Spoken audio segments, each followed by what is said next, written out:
은퇴 후 행복한 삶을 위해서는 재정활동, 건강, 인간관계, 주거 측면에서 균형 잡힌 계획이 필요합니다. 연금이나 투자 수익 등 안정적인 수입원을 확보하고 지출 계획과 의료비 대비가 중요하고요. 취미 발전, 봉사활동, 평생학습 등 의미 있는 활동을 통해 삶의 활력을 유지하세요. 규칙적인 운동과 균형 잡힌 식단으로 건강을 관리하고 가족과 친구 관계를 더욱 단단히 하며 커뮤니티에 참여하는 것이 좋습니다. 필요에 맞게 주거 환경을 조정하고 접근성과 안전성을 고려하여야 할 겁니다.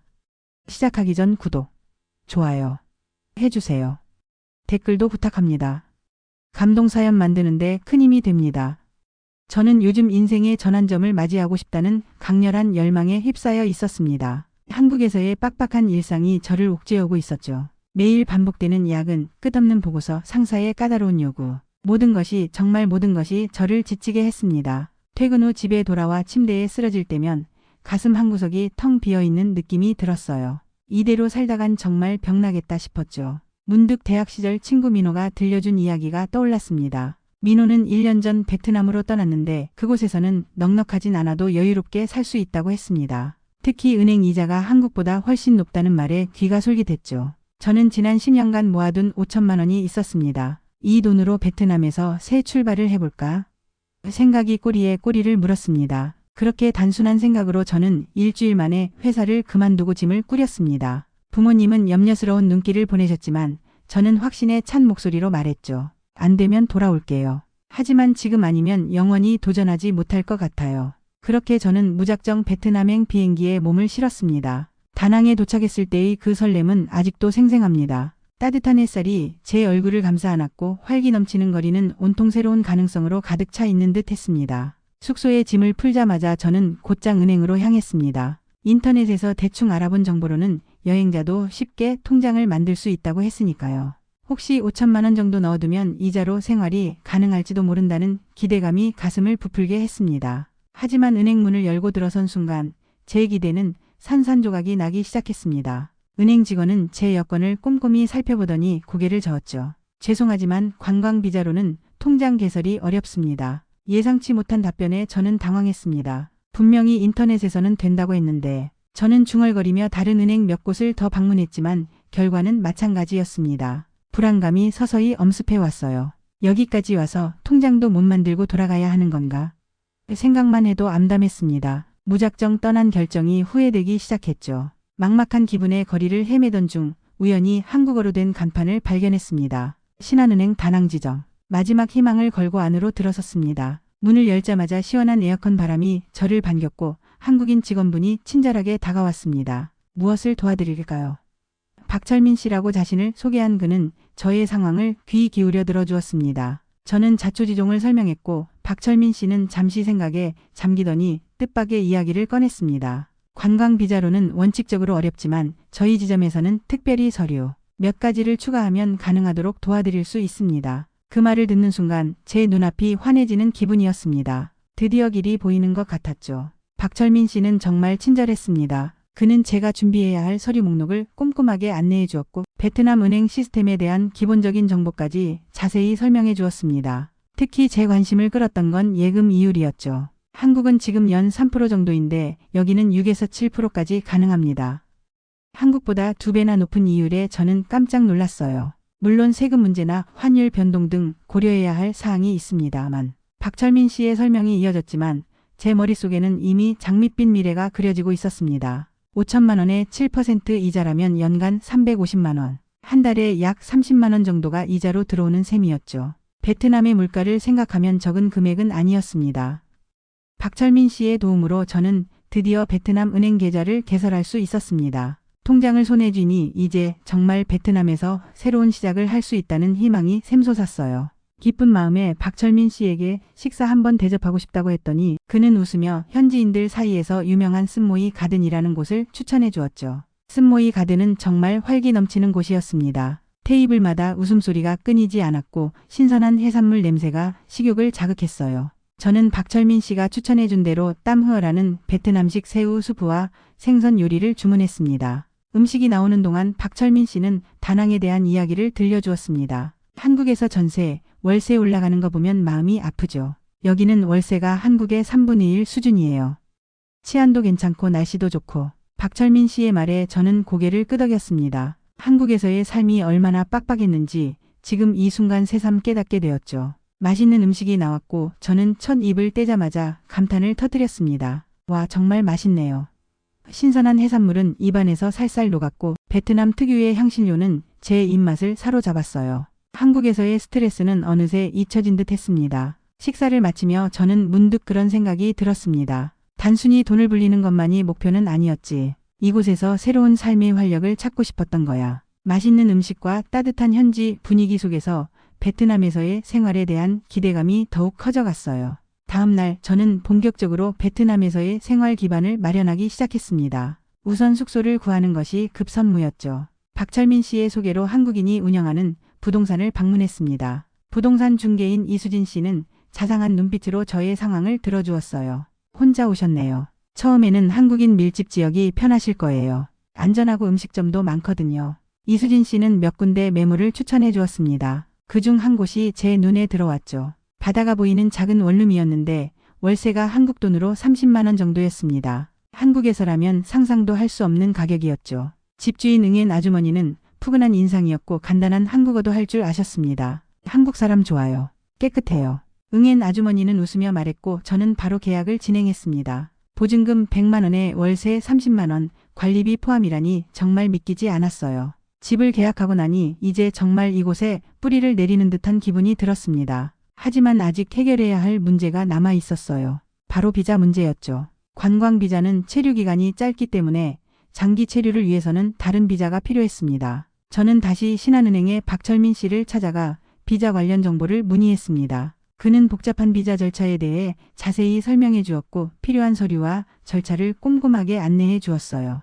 투자 비자나 사업 비자가 가장 현실적인 방법일 겁니다. 아니면 한국어 교사로 취업하는 방법도. 박철민 씨의 설명을 들으며 저는 고민에 빠졌습니다. 비자 신청 절차는 생각보다 복잡하고 시간이 오래 걸렸습니다. 각종 서류를 준비해야 했고 여러 번 출입국 관리 사무소를 방문해야 했죠. 하지만 저는 포기하지 않았습니다. 베트남에서의 새로운 삶에 대한 의지가 그만큼 강했기 때문이에요. 비자 신청 결과를 기다리는 동안 저는 다낭의 이곳저곳을 돌아다니며 현지 문화를 체험했습니다. 아름다운 해변에서 일출을 보며 명상에 잠기기도 하고 현지 시장에서 흥정하는 법을 배우기도 했죠. 베트남 커피의 진한 향에 매료되어 매일 아침 카페를 찾는 것이 일상이 되었습니다. 그러던 어느 날 우연히 한국 교민 커뮤니티 모임을 알게 되었습니다. 매주 토요일 오후 다낭 한인회에서 모임이 있다는 소식이었죠. 호기심에 찾아간 모임에서 저는 다양한 사람들을 만날 수 있었습니다. 5년째 베트남에서 살고 있다는 김민준 씨, 현지 학교에서 한국어를 가르치는 이혜진 씨, 베트남 여성과 결혼해 가족을 이룬 박상현 씨 등 저마다의 이야기를 가진 사람들이었어요. 특히 김민준 씨와의 만남은 제게 큰 전환점이 되었습니다. 그는 베트남에서 오랫동안 사업을 해왔고 현지 사정에 밝았습니다. 초반에는 저도 이자 생활하려고 왔었어요. 그런데 실상은 좀 다르더라고요. 김민준 씨의 솔직한 이야기에 저는 귀를 기울였습니다. 물가는 계속 오르는데 환율 변동이 심해요. 그리고 외국인에게 불리한 규제도 많고요. 김민준 씨의 말에 저는 처음으로 현실적인 고민에 빠졌습니다. 은행 이자만으로 생활하겠다는 계획이 생각보다 견고하지 않다는 것을 깨달았죠. 하지만 김민준 씨는 제게 또 다른 가능성을 보여주었습니다. 여기는 기회의 땅이에요. 한국어 교육 수요가 많고 소규모 창업도 초기 비용이 적게 들죠. 당신은 어떤 일을 해왔나요? 저는 한국에서 마케팅 일을 했다고 말했습니다. 그러자 김민준 씨의 눈이 반짝였어요. 그런 경험이 있으시다면 여기 한국 기업들을 대상으로 현지 마케팅 컨설팅을 해보는 건 어떨까요? 베트남에 진출하는 한국 기업이 많아지고 있거든요. 김민준 씨의 제안은 제게 새로운 가능성을 열어주었습니다. 은행 이자에 의존하는 수동적인 삶이 아니라 제 경험과 역량을 살려 적극적으로 새 삶을 개척할 수 있는 방향이었죠. 그날 이후 저는 김민준 씨의 도움을 받아 현지 시장 조사를 시작했습니다. 다낭과 호치민, 하노이 등지의 한국 기업 분포와 그들의 현지 마케팅 전략을 분석했죠. 베트남어 공부도 병행했습니다. 처음에는 발음이 너무 어려워 좌절하기도 했지만 현지인 선생님의 끈기 있는 지도 덕분에 조금씩 진전이 있었어요. 김민준 씨는 저를 다양한 비즈니스 미팅에 데려가 주었습니다. 그 과정에서 저는 생각지도 못한 곳에서 인연을 만났어요. 바로 이혜진 씨였습니다. 그녀는 한국어 교사였지만 남는 시간에 현지 기업과 한국 기업 간의 통역 일을 했죠. 우리는 서로의 강점을 결합해 작은 프로젝트를 시작했습니다. 베트남에서 활동하는 한국 기업을 위한 현지 마케팅 가이드북 제작이었어요. 제가 한국 마케팅 트렌드와 전략을 담당하고 이혜진 씨가 베트남 문화와 언어적 뉘앙스를 보완하는 방식이었죠. 처음에는 작은 시작이었지만 가이드북은 예상보다 큰 관심을 받았습니다. 몇몇 기업에서 추가 컨설팅 요청이 들어왔고 저희는 점차 클라이언트 목록을 늘려갔어요. 제 통장 잔고는 줄어들지 않고 오히려 조금씩 늘어나기 시작했습니다. 은행 이자보다 더 큰 수익을 만들어내고 있었죠. 그렇게 시간이 흘러 드디어 제 비자가 나왔습니다. 사업자 비자였죠. 이제 정식으로 베트남에서 사업을 할 수 있게 된 것입니다. 저와 이혜진 씨는 한배 마케팅이라는 이름의 작은 회사를 설립했습니다. 사무실은 작았지만 우리의 꿈은 컸어요. 벌써 베트남 생활을 시작한 지 1년이 훌쩍 넘었습니다. 처음에는 막막하고 불안했지만 지금은 이곳에서의 삶이 제법 익숙해졌습니다. 아침에 일어나 바다가 보이는 발코니에서 베트남 커피 한 잔을 마시는 여유도 생겼죠. 물론 여전히 어려움은 있습니다. 언어 장벽, 문화 차이, 예상치 못한 사업상의 어려움 등 극복해야 할 과제들이 산적해 있어요. 특히 지난달에는 큰 위기가 있었습니다. 주요 클라이언트 한 곳이 갑자기 계약을 취소한 것이죠. 이유인즉 본사 방침이 바뀌어 마케팅 예산을 축소한다는 것이었습니다. 저는 패닉에 빠졌어요. 그 계약이 우리 회사 수입의 30%를 차지했기 때문이죠. 그때 이혜진 씨가 제안한 것은 뜻밖이었습니다. 이번 기회에 SNS 마케팅으로 영역을 확장해 보는 건 어떨까요?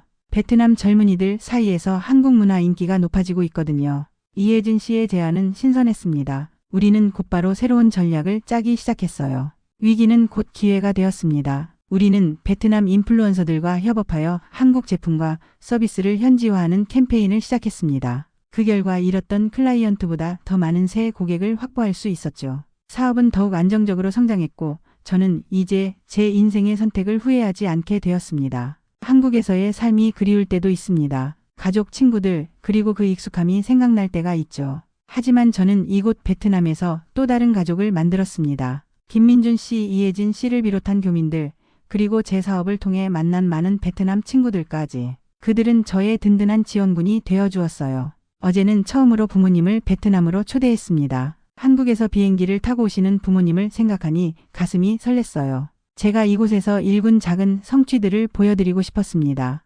부모님이 걱정하셨던 것과 달리 저는 이곳에서 행복하게 살아가고 있다는 것을 보여드리고 싶었죠. 베트남에서의 삶은 여전히 도전의 연속입니다. 하지만 저는 좌절하지 않을 겁니다. 이곳에서 만난 좋은 사람들, 특히 김민준 씨와 이혜진 씨 같은 든든한 지원군이 있기 때문이에요. 그리고 무엇보다 제 안에는 베트남에서 꼭 성공하겠다는 강한 의지가 불타고 있습니다. 처음 베트남에 올 때 품었던 막연한 기대감은 이제 현실적인 목표로 바뀌었습니다. 저는 제 사업을 성공적으로 키워나가고 베트남 사회에 작게나마 기여하며 살아가는 것을 꿈꿉니다. 어쩌면 앞으로 더 많은 시행착오를 겪을지도 모릅니다. 하지만 저는 두려워하지 않아요. 실패를 통해 배우고 성장하며 결국에는 제 꿈을 이루어낼 것이라고 믿습니다. 어젯밤 바다가 보이는 발코니에 앉아 별을 바라보았습니다. 까만 하늘 위로 빛나는 별들이 한국에서 보던 그것과 똑같이 빛나고 있었죠. 그 순간 깨달았습니다. 장소가 중요한 것이 아니라 내가 어떤 마음으로 살아가는지가 더 중요하다는 것을. 한국에서의 안정적인 삶을 뒤로하고 베트남이라는 낯선 땅에 와 새 삶을 시작한 저의 선택이 지금 이 순간 가장 빛나는 제 인생의 별이 되어 있었습니다.